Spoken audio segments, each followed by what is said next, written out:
ونصلي على رسوله الكريم أما بعد فأعوذ بالله من الشيطان الرجيم بسم الله الرحمن الرحيم وَإِذْ يَمْكُرُ بِكَ الَّذِينَ كَفَرُوا لِيُثْبِتُوكَ أَوْ يَقْتُلُوكَ أَوْ يُخْرِجُوكَ وَيَمْكُرُونَ وَيَمْكُرُ اللَّهُ وَاللَّهُ خَيْرُ الْمَاكِرِينَ وقال الله تعالى في مقام آخر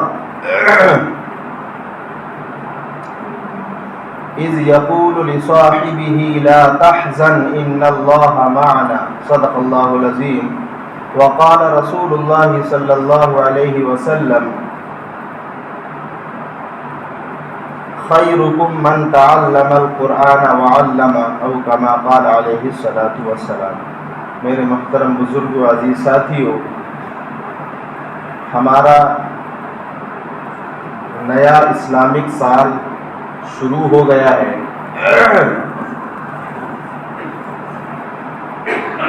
محرم سے اسلامی سال شروع ہو جاتا ہے۔ اس کی تھوڑی سی تاریخ اور جو دنیا میں رائج تقویم اور کیلنڈر ہیں اس کے بارے میں بتانا ہے۔ اللہ رب العزت نے ہمیں اور آپ کو جو پیدا کیا ہے وہ کچھ وقت کے لیے پیدا کیا، اس لیے اللہ کے نبی جناب محمد الرسول اللہ صلی اللہ علیہ وسلم نے فرمایا کہ میری امت کی عمریں جو ہیں وہ 60 اور 70 کے بیچ میں ہوں گی۔ ایک آدمی 60 سال عمر لایا یا 70 سال لایا، آدھی سے زیادہ تو سونے میں چلی جاتی ہے۔ یعنی ہم اندازہ کریں اپنی زندگی کا تو ہم اللہ کے لیے کتنا وقت نکال رہے ہیں۔ تو ہمیں اس لیے حدیث میں آتا ہے اللہ رب العزت نے جو زندگی ہمیں دی ہے، حساب اپنی زندگی کا کرو حساب ہونے سے پہلے۔ ہمیں اپنا حساب کرنا ہے کہ ہم پیدا ہوئے، بچپنا تھا، جوان ہوئے اور بوڑھے ہو جائے اور پھر اللہ کے پاس چلے جائے۔ تو یہ جو اللہ رب العزت نے کائنات کو بنایا ہے، کائنات کے بنانے سے پہلے اللہ قرآن میں کہتا ہے حساب لگانے کے کہ رات اور دن اور ہفتے اور مہینے اور سال یہ اللہ نے پیدا کر دیے۔ جب سے سورج بنا، جب سے چاند کا نظام اللہ نے بنایا، تب سے یہ حساب کا نظام چل رہا ہے۔ ہمارے یہاں صرف زیادہ تر 2 رائج ہیں، ایک شمسی سورج کا کیلنڈر اور ایک قمری چاند کا کیلنڈر۔ حالانکہ ہمارے ملک میں بہت سارے بولے جاتے ہیں، یہ چیت بیساکھ یہ بھی چلتا ہے۔ تو یہ جو شمسی کیلنڈر ہے، سورج کا کیلنڈر، یہ 2023 کیا ہے؟ یہ عیسائیوں نے نہیں بنایا، یہ بھی یاد رکھو۔ ہمارا ذہن جاتا ہے عیسوی، تو یہ عیسائیوں کو بنایا ہوا ہے، نہیں۔ یہ حضرت عیسیٰ علیہ السلام سے پہلے کا نظام ہے کہ سورج جو گردش پوری کرتا ہے اس میں 1 سال لگتا ہے۔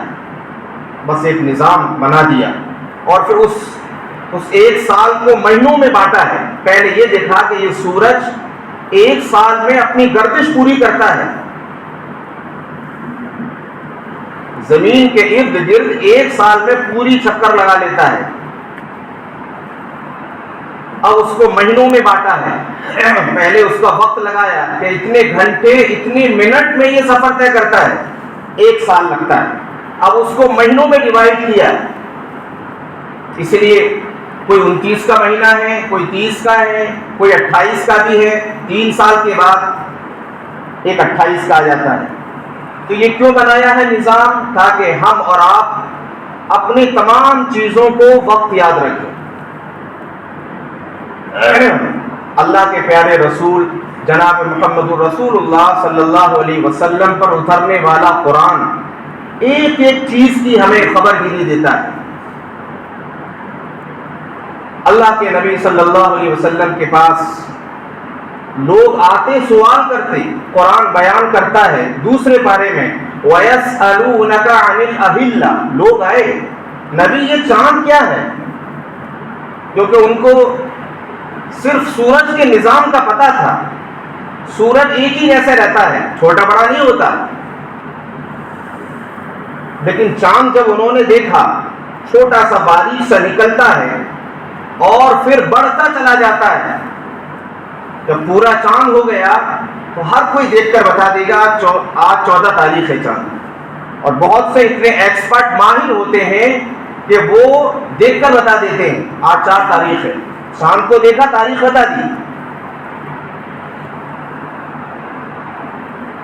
تو معلوم یہ ہوا قرآن بیان کرتا ہے وَيَسْأَلُونَكَ عَنِ الْأَهِلَّةِ، نبی آپ سے لوگ پوچھتے ہیں چاند کیا ہے، تو اللہ رب العزت نے کیا جواب دیا؟ یوں نہیں کہا کہ دیکھو چاند ایک ستارہ ہے، وہاں پانی نہیں ہے، ہوا نہیں ہے، جیسے آج کل چل رہا ہے، ہر کوئی چاند پر جانے کی کوشش کر رہا ہے، کھود کریت کر رہا ہے۔ اللہ رب العزت نے اس کا جواب نہیں دیا، حالانکہ بعض آیات میں اس کے کچھ اشارے ملتے ہیں۔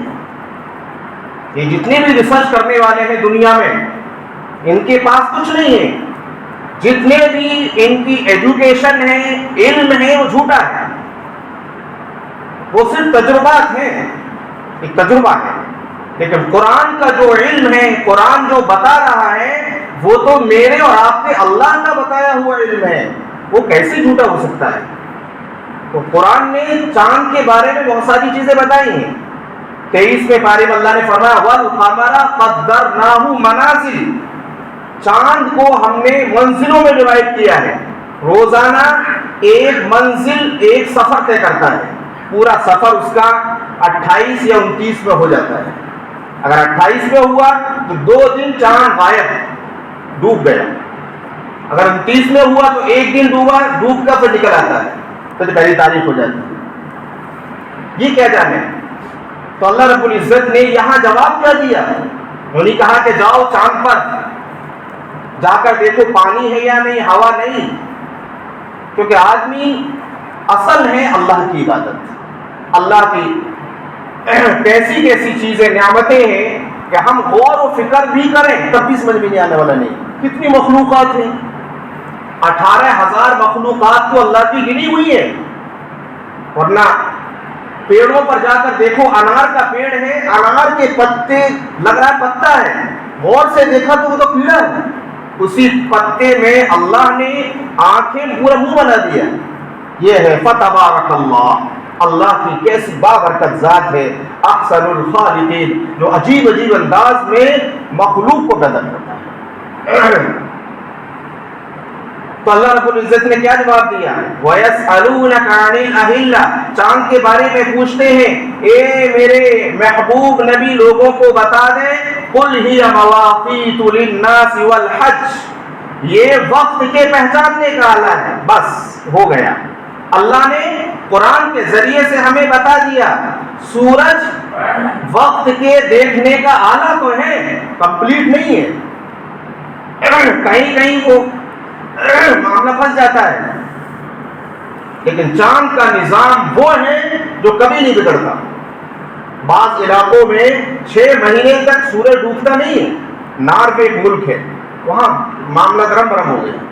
تو یہ چاند کا جو نظام ہے یہ اللہ رب العزت نے ہمیں بتا دیا ہے، اسی لیے ہمارا عبادت کا نظام سورج سے، یعنی کہ سورج ہمارا اللہ نے بنایا، یہ بھی ہمارا ہے، چاند بھی اللہ نے بنایا ہے، تو نمازوں کا حساب ہمارا سورج سے، سورج ڈوب گیا مغرب پڑھ لو،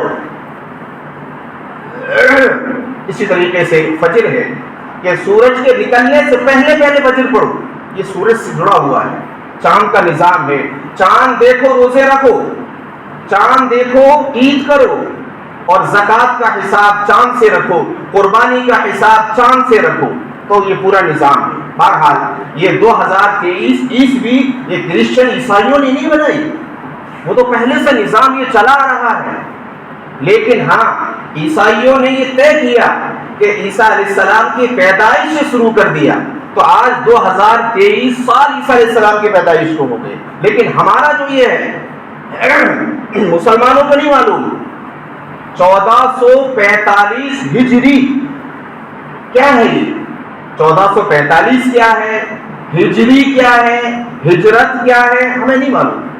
عیسوی کا پتہ ہے, ہم لکھتے بھی ہیں لیکن ہم اپنی نہیں لکھتے.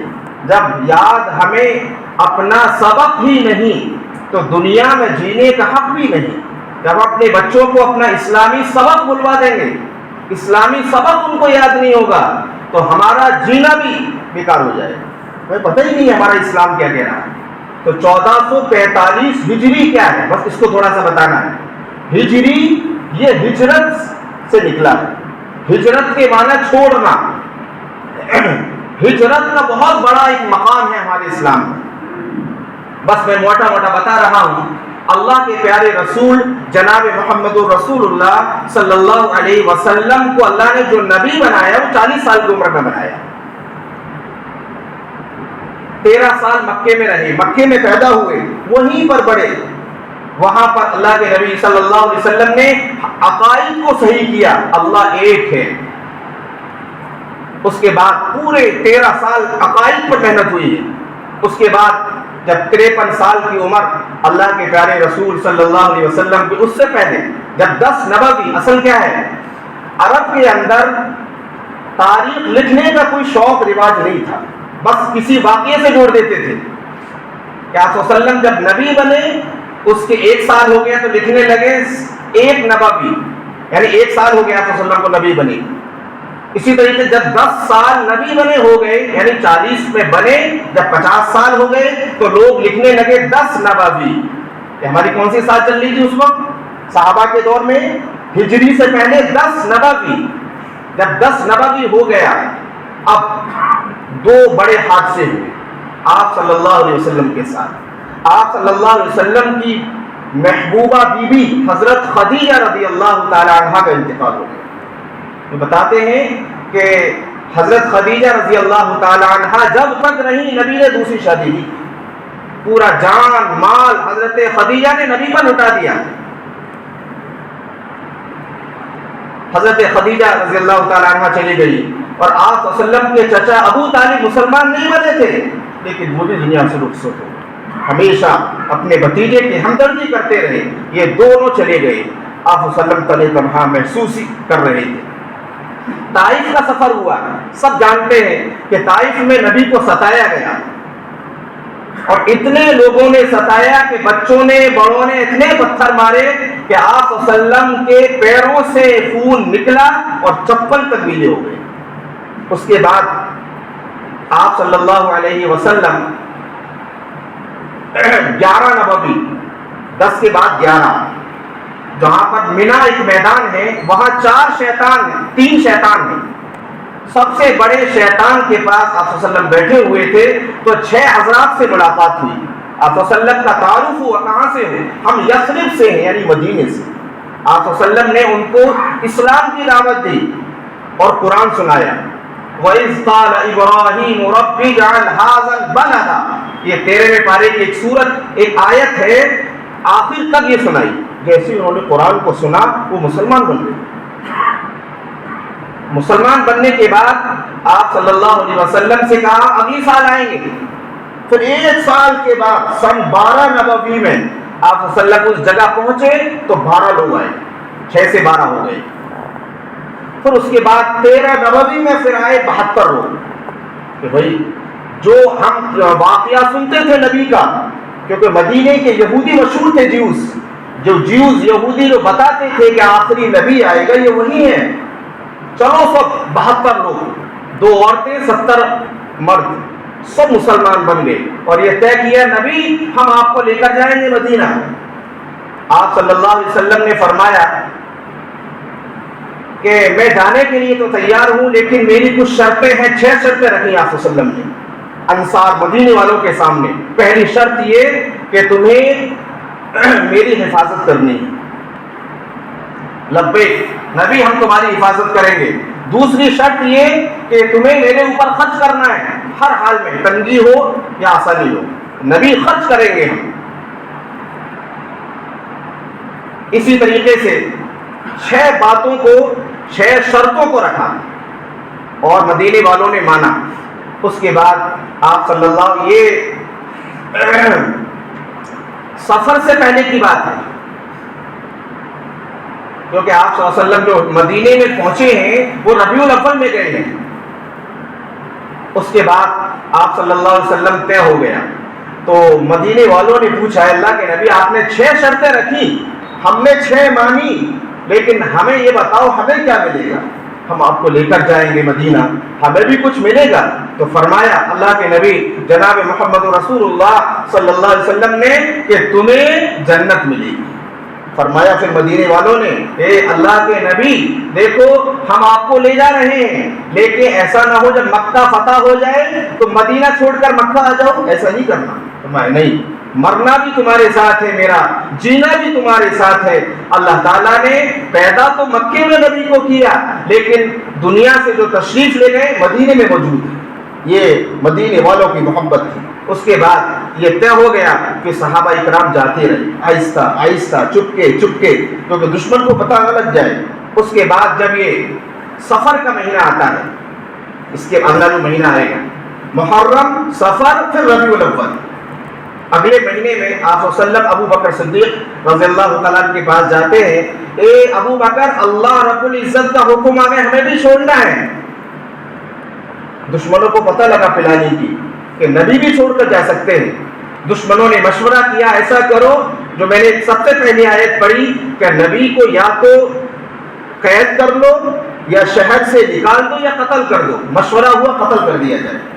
نبی کو قتل کرنے کے در پر ہیں, آپ صلی اللہ علیہ وسلم اپنے گھر پر ہیں, رات کا وقت ہے. اللہ رب العزت نے حکم دیا کہ اے نبی نکل جاؤ. اے اللہ میں کدھر سے نکلوں, چاروں طرف دشمن کھڑے ہیں میرے مکان کے کہ ہمارا حکم ہے نکلو. اللہ کے نبی صلی اللہ علیہ وسلم نے علی کو لٹایا اور لٹانے کے بعد مٹی کو مارا ہے. اللہ رب العزت نے دشمنوں کے آنکھوں میں مٹی اور نبی پاک صلی اللہ علیہ وسلم چلے گئے. اور اس کے بعد ابو بکر بھی ہیں. پھر یہ غار ثور, حج کرنے والے دیکھتے ہیں غار ثور بالکل سیدھی غار ہے. اب اندازہ کرو ہم اور آپ اب بھی نہیں چڑھ سکتے. ابو بکر صدیق رضی اللہ تعالیٰ نے اپنے کاندھے پر اٹھایا اور چڑھ گئے لے کر اس غار ثور میں. جیسے ہی دیکھا تو فرمایا اللہ کے نبی آپ رکو میں اندر جاتا ہوں. ابو بکر صدیق رضی اللہ تعالیٰ اندر گئے اور جانے کے بعد سوراخوں کو تمام چادروں سے چادر پھاڑ پھاڑ کر سوراخوں کو بند کیا کہ کیڑا وغیرہ نہ ہو. اس کے بعد ایک سوراخ رہ گیا, ابو بکر صدیق رضی اللہ تعالیٰ نے اپنا پیر لگایا, وہاں سے سانپ نے ڈسا. یہ پورا لمبا واقعہ ہے. بہرحال یہ اس کے بعد پھر ربیع الاول شروع ہو جاتا ہے. 3 دن 3 رات اسی غار میں رہے. دشمن پیروں کے نشان کے ذریعے سے وہاں تک پہنچ گئے اور غار کے آس پاس میں. ابو بکر اللہ تعالیٰ فرمانے لگے اللہ کے نبی اگر یہ پیروں کو دیکھیں تو ہمیں دیکھ لیں. فرمایا گھبراؤ نہیں, اللہ ہمارے ساتھ. مکڑی نے جالا تن دیا, کبوتری نے انڈا دے دیا. دشمن کہنے لگے آپس میں اس میں اگر کوئی جاتا تو یہ جالا نہیں ٹوٹتا, کبوتری کا انڈا نہیں ٹوٹتا. بہرحال آپ صلی اللہ علیہ وسلم مدینے میں تشریف لے گئے. تو یہ ربیع الاول کا مہینہ تھا, تو وہیں سے ہمارے اسٹارٹ ہو گئی تاریخ. بہرحال یہ ہجرت کا تھوڑا سا میں نے واقعہ بتایا تو 1445 ہجری آج ہو گئے, یعنی 1445 سال ہو گئے اس واقعے کو اللہ کے نبی صلی اللہ علیہ وسلم مکے سے مدینہ گئے. تو یہ ہجرت کی ایک بہت لمبی تاریخ ہے اور ہمارا جو یہ ہجرت کا سفر آپ صلی اللہ علیہ وسلم کو شروع ہوا اسی بتانے کے لیے کہ دیکھو بھائی دین میں اور اسلام میں بڑی قربانی. اللہ تعالیٰ